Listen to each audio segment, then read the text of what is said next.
Controlling, the net is empty, he throws it down, and in! He scored the goal! Martin Brodeur! The hockey gods are Red Wing fans too, it appears.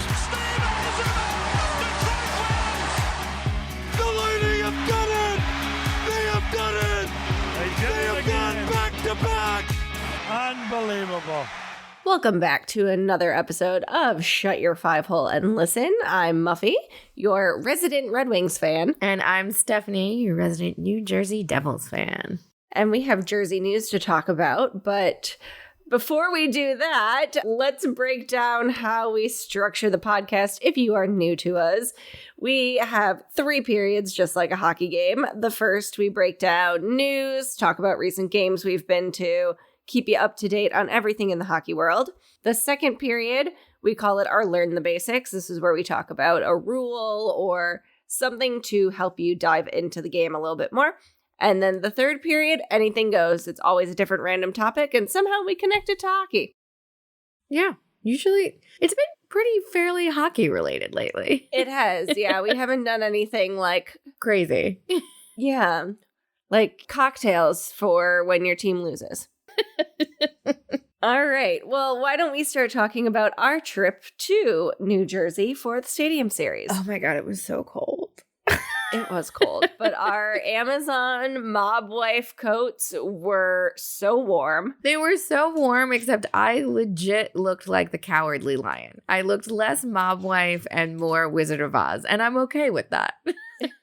We tried to hone in on some Jersey mob wife. Wasn't totally what we were going for, but hey, it was cold. We'll take what we can get. It was cold, and it was seriously one of the warmest jackets I've ever worn. But the game was amazing. There were 2 games that weekend at MetLife Stadium. We only went to the Devils Flyers game. We let those New York teams deal with themselves. Exactly. And it was one of the best outdoor game. Actually, no, it was the best outdoor game I have been to. I did the Winter Classic between the Red Wings and the Toronto Maple Leafs. And then you and I went to the Stadium Series in Nashville when the Lightning played there. But this one, by far, top-notch, amazing game. Not only was the game great, the atmosphere was amazing. The atmosphere was amazing. They really did a good job. It was a well-produced event. It was probably the best-produced NHL event I have been to. And the NHL, out of all of the major 4 leagues, is not known for putting on a great entertainment show. But this game was, from the 2 teams walking in. The Flyers walked in all dressed as Rocky Balboa. All of the New Jersey Devils walked in as Tony Soprano, to the Jonas Brothers concert, to the Gaslight Anthem playing a set. But also, if you guys don't know, and you probably don't know if you're not a New Jersey Devils fan, their goal song is the song Howl by the Gaslight Anthem. And they had the Gaslight Anthem there to play the goal song live, which, as a Jersey girl, it fulfilled a dream I didn't even know I had, that I needed. My little Jersey heart was exploding. It was very cool. I think that was one of the best touches that they could have done, was to have the band playing the goal song live. And I am so glad the Devils scored in all 3 periods so that they weren't just sitting out there in the cold for no reason. I mean, one of the most entertaining parts of the game was actually watching the band watch the game, realizing that the Devils scored and having to run to their instruments to play the song. Yeah. And the Jonas Brothers put on like a show. Like, it was a concert. I told you. They put on a spectacular show. When we went to the All-Star game, and I will say the All-Star game this year too, it seemed like the performance aspect, they picked up the show part of it. But when we went, when it was in Tampa, like, Kid Rock just played a song. It wasn't like a show. You know what I mean? Like, yeah, there were whole sections of the stadium not sold so the Jonas Brothers could have pyrotechnics. Like, it was a show. It was great. It was can't play Burnin' Up without some fire. You just can't. It's like a rule. I mean, even down to they created like a little park and they had doggy influencers out in the park. We said hello to one of those doggy influencers and didn't realize it. It was just it was a fun game. And everything from the information on how to get to the game was great. I will say, getting back on NJ Transit to New York with all of the people with the Jersey accents, it's been a minute. I forgot what they all sound like. I forgot how many F-bombs get thrown. It was like a lot. I was like, wow, I have lived below the Mason-Dixon line for a long time. But it was fun. It was a lot of fun. It was so much fun, and now we're talking about doing it again next year. Oh, yeah. Because the Detroit Red Wings will play against the Columbus Blue Jackets at the Ohio State University at Ohio Stadium. So another cold one for us. Another cold one, but I like the matchup there. I like how they're playing on different sports rivalries, and I've never been to Ohio, so... Oh, you haven't? I've never had a need to go to Ohio. Well, here's your need to go to Ohio. I will say I did see somebody post that the Stadium Series jerseys should be for the Red Wings in U of M colors and for the Blue Jackets in Ohio State colors. And I'm like, that is kind of fun. Speaking of jerseys, we did not talk about my insane... Oh my gosh, yes. To get a Jack Hughes New Jersey Devils Stadium Series jersey. I so wish I had recorded your phone call with your father because it would have been the best content ever for us to share on this. It started the day before when we were thinking we're being all smart, right? We're going to go to the NHL store. And I was like, oh, maybe I could just get it there. We walk in, literally every other team, they still have Stadium Series jerseys and merch. And the Devils, it was like one literally a single sweatshirt in the entire store. And we asked one of the employees, oh, do you have any? And he looked at us like we were the dumbest people. He literally laughed at our face. He laughed at us. It was like the most New York moment because he literally laughed at us and was like, they got sold out in an hour. And I was like, well, fuck you too, dude. I don't know. I don't live here. So we flew all the way from Florida to get this damn jersey. So then we get to the stadium with enough time to go shopping. Every single merch booth is out of the jersey. We're still outside. We haven't gone inside yet. We have not gone inside yet. We're still outside. Flyers jerseys are still there. No Devils jerseys. None. Yep. So I'm like... We get into the stadium. We go up to the club level. There are Devils jerseys hanging at the merch stand. And a very long line. And so I stand in line at one. Muffy's running around to go see if there's another one with it. Literally, I'm standing in line and they start taking the jerseys off of the wall because that's how quickly they're selling. So then I'm like, Muffy, this is not happening. Just come back. So at this point now, I'm on the phone with my father, having him order me one online, and he thinks I'm insane, but I'm like, Dad, if we don't do this now, I'm not going to get one even online. And she would not hang up the phone until Larry completed the order and got that confirmation that she was getting her Jack Hughes jersey. Oh my God. It's never been so hard to get a jersey before. It was insane. It was insane, but it was hilarious. I haven't been to my parents' house yet, so I'm hoping the jersey is there, but God. You did get a very good deal on it. I did. Because there was a coupon. So you paid half price, basically. Yeah. Yeah, from what it was going to cost you at the stadium. So it worked out in the end. It worked out. Dad to the rescue. Goes to show you, no matter how old you get, sometimes you still need your dad to make a purchase for you. But again, it was a great game. If you get a chance to go out to any of these outdoor games, highly recommend, even if you're going to freeze your butt off. And I will say, MetLife Stadium, good hot chocolate. Yes, that was needed in the third period. So, shall we shift and check in on a little bit of the wild card race, since we are starting to get close to the end of the season? I know, we got a month to go. So the standings we're going to be talking about today are as of Saturday, March 2nd. So by the time you listen to this, things may have shifted, but we're going to dive into what it looks like today.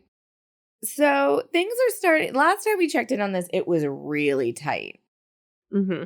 There is still plenty of time, and there's lots of things can still happen. But right now on the East Coast, or Eastern Conference, rather, the Detroit Red Wings are in that top wild card spot with the Tampa Bay Lightning right behind them, just 2 points behind. So the Red Wings have 72, the Lightning have 70, and then the Caps are the next closest with 65. So still fairly... And again, as of March 2nd, but the Red Wings are literally playing right now. They are playing right now. They have played fewer games than the Lightning. And the Lightning have been crappy these past few games. My gosh. I will give them that, yes, you were not expecting the power to go out when you were playing. Mm-hmm. But a 6-2 loss, even in the dark, is not cute. Not cute. No. It's not good. So there's... Or how about that 9-2 loss when we were in New Jersey? Yes, we were in New Jersey watching the Stadium Series, watching the Lightning score just become higher and higher against them, and it was just obscene. Anyway. Yeah, not good. So things are still a little tight in that area, but it looks like it's becoming a race between the Red Wings and the Lightning to see where they're going to net out. Again, lots of things can happen. Yeah. Because, I mean, Washington's right behind them. Your Devils aren't too far behind either. They're not, but it's taken me all season. But I am finally now on board that the Devils have a goaltending problem. I actually don't think it's fully Vanacek, but, you know, he fell victim to the getting hurt. And it's just been an endless cycle of, like, children in net. And we need a guy. We need a dude. Trade deadline is coming up. You didn't get us a goaltender for Christmas. And maybe you'll get one for us at the trade deadline. And they got to stay healthy. That's at the end of the day. That has been their problem this season. Has been their problem this season. So I'm really hopeful that in the off season, they can keep the squad together. Because if this squad can stay together, even if Vanacek is your guy, they can win. But they have to stay healthy. So I would love for the Caps to not make it, but that's a personal problem. Yeah. And West Coast, right now, the LA Kings and the Nashville Predators are in those two wild card spots, both with 70 points apiece. LA has played fewer games than Nashville, and it's not as tight in the West Coast as it is on the East Coast, which I kind of feel like happens a lot. But Calgary and St. Louis still could pull it out, even Seattle if they get on a hot streak. But historically, Nashville's been a good team. LA's been touch and go over the past few years, so it's still anyone's game for those wild card spots. And why are we focusing on the wild cards and not the top? Because anything can happen in the playoffs. And it's true. A lot of times you're one of those top teams and you don't make it. So yep. Oh, well, you make it into the playoffs. You might not win the Stanley Cup. So, talking about the top teams, one thing that has been very interesting to me is, early on in the season, we were talking about Boston just blowing through everyone. Then the Canucks kind of started to do that too. But what I think is interesting, and granted, they're tied with points, but Florida holds the tiebreaker, is that Florida now has that number one spot in the Atlantic versus Boston. Florida and the Rangers have quietly been kicking everyone's ass this year. They really have been. And I use the term quiet and Florida Panthers loosely because they're quite frankly play a lot like the Philadelphia Flyers of the 1990s, which I'm apparently fine with when it's not the Flyers. But we used to joke back in the day that, it was Luongo who choked in the playoffs, and that's why they never won. I actually just think it's the Florida Panthers. Well, but Luongo, you have to take that back to the Vancouver Canucks as well, because he didn't win there either. Facts. That is true. But love him. One of my favorite goaltenders. But he and Henrik Lundqvist are two of my top guys, and they just never had luck. But The team that has been consistently on fire this entire season is the Vancouver Canucks. Mm-hmm. They are, right now, they're a point behind Florida and Boston, but have they been consistent? Yes. And even though it's middle of the pack, the Oilers have been hot since they got hot. So, yeah. And I'm not going to lie, the addition of Corey Perry, I think, helped. But Corey Perry does curse you in the playoffs, so. Yes. And, been there. Seen that. That's the wild card race. That's the standings. Getting close to the trade deadline in time of recording. So, why don't we move out of the NHL and talk about some very cool news in the college hockey world? Yes. So, longtime listeners of the pod know that we are very passionate about hockey being more accessible to more people, having more representation in hockey. And very recently, it was announced that Tennessee State University is going to be the first HBCU to have a college hockey team, and they had Xavier Abel as the first player to commit to playing on the team, which I think is very cool. It is very cool, and the plan is to have a club hockey team at Tennessee State, and the team will kick off in September. Which, similar to the PWHL, they are trying to create this program quickly and get it off the ground fast. So it's going to be cool to watch. It's going to really, I think, expand the sport to more people, and it's going to give more opportunities, and I hope more historically Black colleges and universities are able to add programs, because hockey is definitely, to me, seems like one of the sports that is growing rapidly amongst many different demographics. And the NHL still has a lot of work to do on all of the things and stuff, and making good on hockey is for everyone. Right now, It's still very aspirational, and that's great, but this is a great sign. This means all of the things that they've been doing from the kids' levels on, they're working. So yes, cool. And we've talked about players like PK Subban who, talk about there was nobody like them that looked like them growing up in the game. And now you're just seeing that more people of color are able to grow and enjoy the sport and have a future in it. So I think that's amazing. Yep. And it's not just on college level. We're still having firsts. BIPOC people in the NHL. And they, the Vancouver Canucks just brought up the first Punjab player on their squad. And that means a lot. That means a lot to people in communities. That gives you, when you can see someone that looks like you, it makes anything possible. So this is cool. I'm excited about this. It's very cool. So we will have to follow more this fall and winter once the club team actually kicks off. But until then, we will stay on top of any other Hockey's for Everyone news that we can come up with. So shifting back to the NHL, Muffy, what's going on in Winnipeg? Well, apparently they've had declining season ticket sales and low overall attendance. So the buzz is building that the Winnipeg Jets could be facing relocation again if the situation does not improve.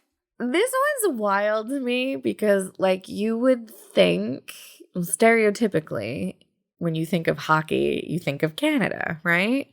You would think that hockey would work anywhere in Canada. Well, and here's my other piece of that. What else is there to do in Winnipeg? It's a very small town. I don't know. If you're from Winnipeg, tell us. What do you do? Yes, we would love to know. We would love to know. And it's not like the team is shit. No, they've had a very good year, and that's part of the overall problem. And the other piece of this is the stadium is actually one of the smaller sized stadiums. Pulling up this information from the Gist, season ticket sales have declined 27% over the past 3 years. That's a lot. And The team is only drawing about 87.4 capacity this season. The average attendance is about just over 13,000 people, which is the lowest of any team in the NHL other than the Coyotes, who are playing in a very small arena. Small arena that's a college arena. Which, sidebar, Mm-hmm. Did you see the Coyotes try to troll the Leafs? I did not. Okay. So, dear listeners, I got distracted setting up and was late to recording because I got distracted trying to find this again. The Coyotes social team posted something on Instagram to the effect of at the Maple Leafs, like just a reminder that the Coyotes have had more playoff appearances and wins than the Leafs had in the past, I don't know, it was like 10 or 20 years or something. And Leafs fans went insane. And the funniest thing to me, though, is almost all of the clapbacks had nothing to do with how good or bad the Coyotes are doing or how good or bad the Maple Leafs are doing. It was all knocks on the arena and the size of the arena and that they're playing in a college hockey arena. And it was like, well, you might have the tradition, but you still have to win, my dude. Yeah. But it was very That's funny. good. And when you brought up tiny building, it made me think of that. Anyway, back to the Jets. Yeah. Well, when you do find that, I think we need to post that on our Instagram. So find it again. We'll share it. It's looking weird for the Winnipeg Jets. Hey, maybe Quebec can get their team back. Who knows? Who knows? So another move we'll keep you guys abreast of. All right, before we close out this first period, why don't we talk a little bit about draft speculation? Because we're at that point where we're starting to talk about what the draft will look like in July. Yeah, so this year's top prospect is not like a squeaky clean Connor Bedard. Well, Connor. He's still in his first season and he still has like a wide-eyed, like kid in a candy store kind of look about him. And it's something like oddly refreshing and kind of sweet about it. Yeah. That he isn't, a lot of them become very jaded very quickly. And he's still like, wow, I'm in the NHL. It's very cute. But what's not so cute is Trevor Connelly is one of the top prospects this year, and there has been some controversy around him, and he's still a teenager, so he's 17. So let's all, on the one hand, remember that when you are a kid, when you're 17, you do stupid shit. You do stupid things. Yes, you do stupid shit. On the other hand, most of us did not grow up with this level of social media. Most of us are also not growing up trying to be an elite athlete. That said, there have been some allegations of him saying racist remarks, posting things on social media that depict swastikas, things that are just not good. Not good, and not things that people want to have on their team, especially in an era of increased scrutiny on players, teams, brands. So the conversation is now, what is the space? What is the space that we have for that? How does that affect your prospects? There's been multiple accusations, some of them proven, some of them not. But I think honestly with him, what's more disconcerting is that he's so young and he's been filtered through so many different teams and so many different elite programs because of these things that to me that's where the red flags come. Not that you did something stupid once and apologized and never did it again. Right. I mean, one of the programs, I'm trying to find it in this article from The Athletic, we'll post it in the show notes, but one of the programs, he was only in it for 2 weeks before he was essentially asked to leave, is how I read it.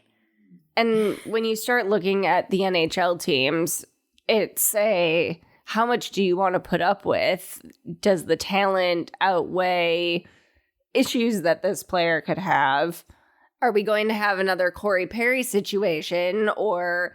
Well, and I think that's a good point to bring up. I think this is where transparency is important. Mm-hmm. We as fans, we as people can't really make an informed decision about Corey Perry because we don't know what happened. Right. So it's kind of hard to be like, Corey Perry's a dick and we should move on from Corey Perry because we don't know what happened with him because it was on social media, most of this stuff. We know what happened. We know what he said.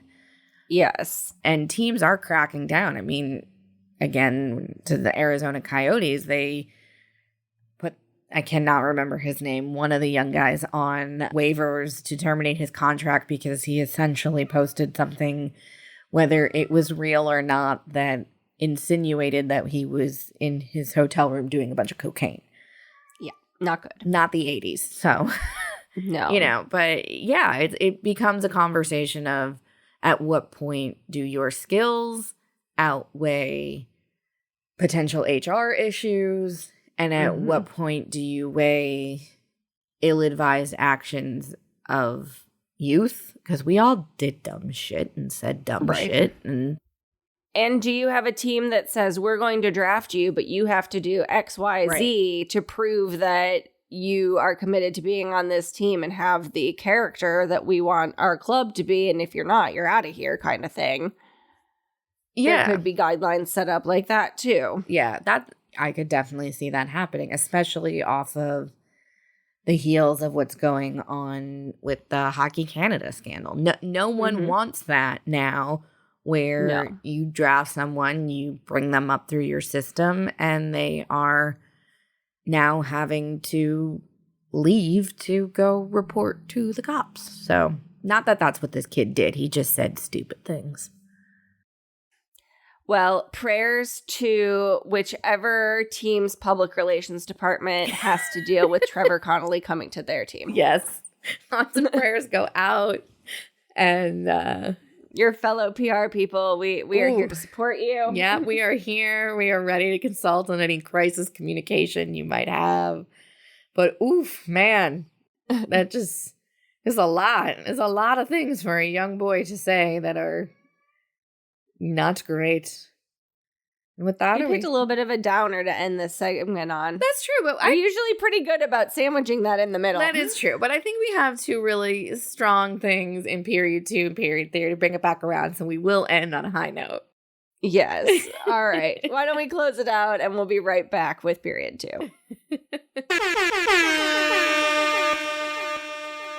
And we are back for period 2, where it started off as a segment of learning the basics of the NHL, but it has now turned into learning the basics and learning new rules of leagues around the world. So, Muffy, what good stuff do you have on deck for us today? Well, today we're going to talk about the PWHL's playoff format and their draft selection, because they kind of go hand in hand. And this is obviously something new that we're learning about as well, because it is the first year. So we are sharing it about. So for the playoffs, there are 6 teams in the PWHL right now. The top 4 teams at the end of the regular season will qualify for the playoffs. The team who is in first place will have a 24-hour window to select their semifinal opponent.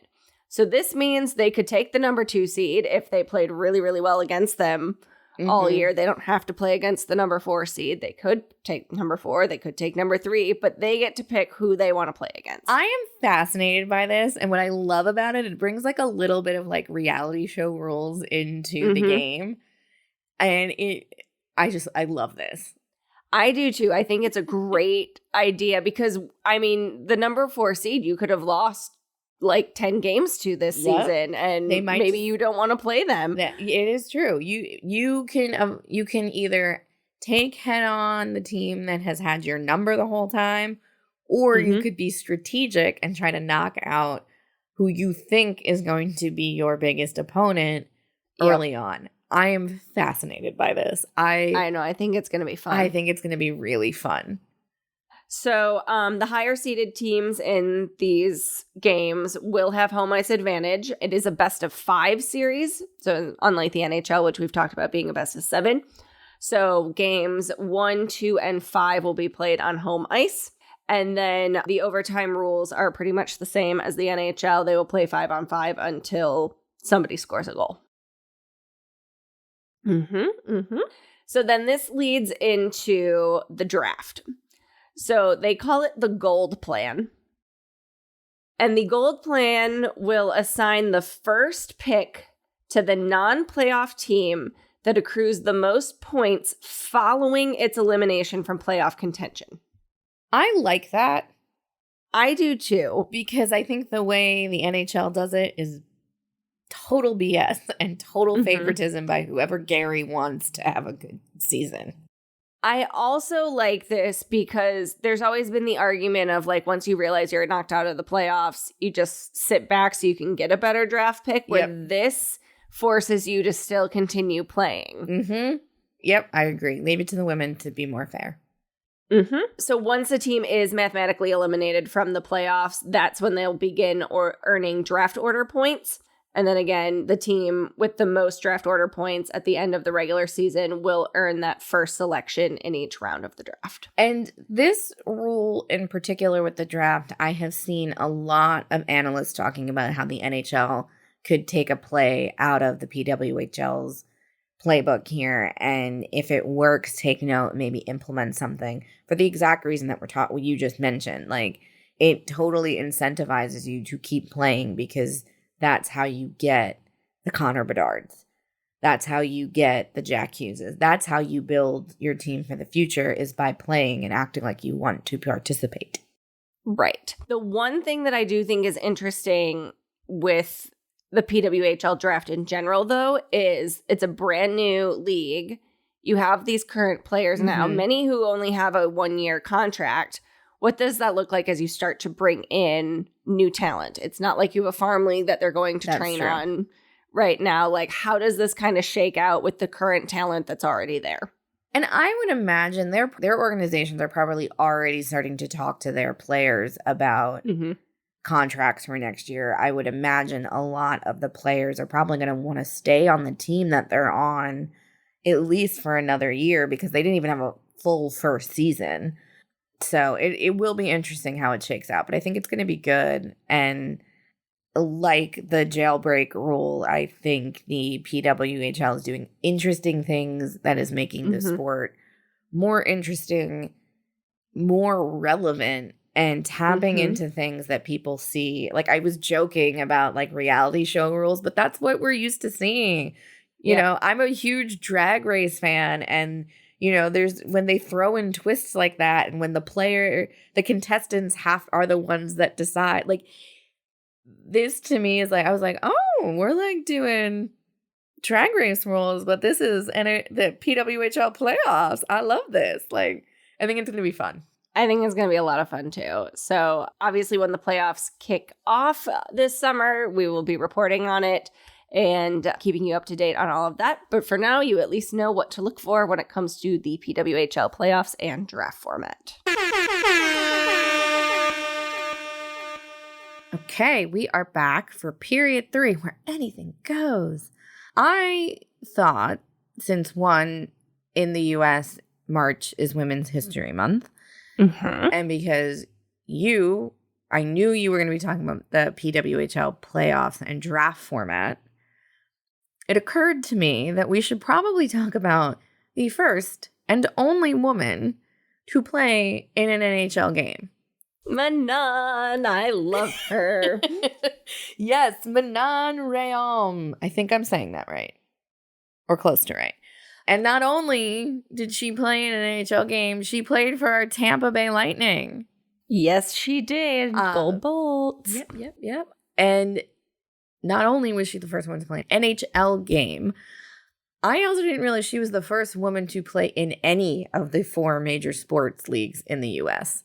And this was in the 90s. Yep. Very cool. So I have a few cool articles, interviews that we'll put in the notes, but if you don't know who she is a very cool woman. She is a Canadian goaltender who in 1992 was asked to come to the Tampa Bay Lightning training camp by Phil Esposito. Those Esposito boys, Gotta love Phil. Gotta love Phil. And she trained with the team during that training camp, and then she played in one period of a preseason game against the St. Louis Blues. She allowed 2 goals in on 9 shots, and then she did play in another preseason game against the Boston Bruins in 1993, so she was asked back. But it was not just the NHL where this woman was breaking barriers. She was also, going back to her like kid days, she was the first girl to play in the Quebec International Pee Wee Hockey Tournament, which is one of the most prestigious hockey tournaments in Canada. She was also the first woman to play in a major World Juniors game. She also played in the ECHL, the WCHL. She played in the IHL. She played in the WWHL, which was one of the other women's predecessors to the PWHL. Many women's leagues come and gone. Like, she is just a powerhouse. I actually didn't know about her until I was like in my 20s.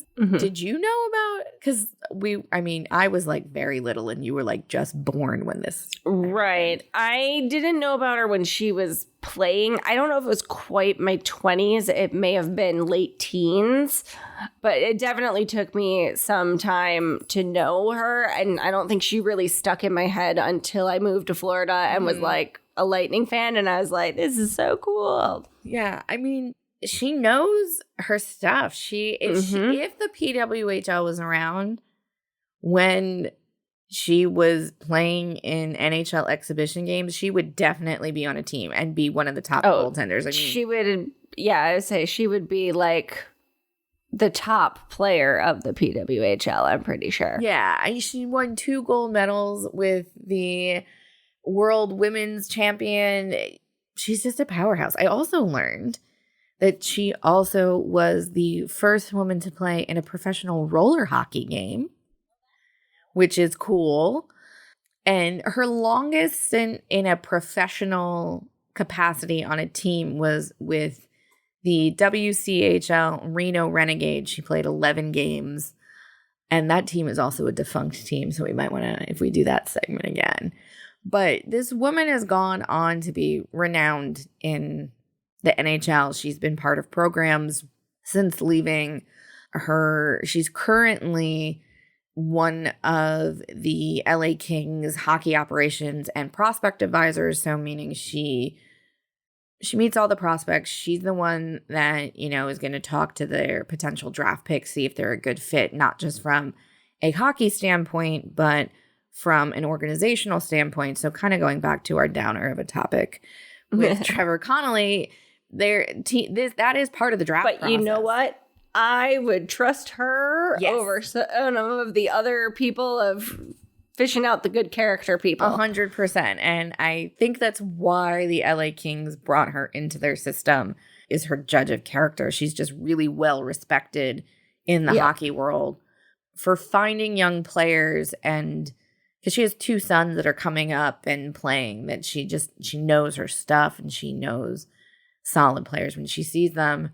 Case in point, when she was in Detroit and she was an analyst for the Red Wings and a reporter for the Red Wings, she also was an integral part and really spearheaded their girls hockey program. And in the 7 years that she was there, really took it from something that wasn't a big part of the Red Wings organization for kids, and now it's like one of the premier kids things. So good job, Red Wings.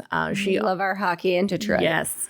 She also in 2022 was one of the goaltenders featured in the All-Star game for the Breakaway Challenge. So This is a woman that is well respected, well regarded, and if you don't know her, check her out. She's pretty cool. This topic also made me think of something you and I noticed at the Stadium Series about that could lead to breaking barriers in the NHL is that it did not say linesman on the screens. It said linesperson, which to me alludes to, are we going to start having some female referees in the NHL? I mean, the NFL already has female referees. There's no reason you couldn't have female refs in the NHL. And there's female refs in the AHL, which is the pipeline. Just like the players, you got to go up through all of the leagues. And I think you're right. I think that was less about trying to be woke. Gender neutral, trying to make a stance. And more of a practical thing of, it's probably going to be a lines person that is the first female referee on the ice. So yeah, check out Manon. And we'll have to post a clip of her in net. Yes, we will absolutely do that. And that's what I got. That's what I got for period 3. I love it. It's a good one. And that wraps up our show today. If you'd like to stay up to date on more hockey information, you can follow us on social media. We are on Facebook, Instagram, Twitter, Threads, and Pinterest. You can also send us an email at shutyourfiveholepodcast@gmail.com. And be sure to subscribe to us on your favorite podcasting platform. Yes, and share the pod with your friends. And if you're digging what we're saying, please give us a 5-star review and make sure you put in the notes in your review some words saying that we're cool. We'd appreciate it. That is legitimately how people find podcasts on Spotify and Apple, and as an independent podcast. It really helps us. So yes, we need all of your help. Yes, to keep us being able to give you this quality hockey content. So thank you for listening. And we will see you or talk to you next time on Shut Your Five Hole and Listen.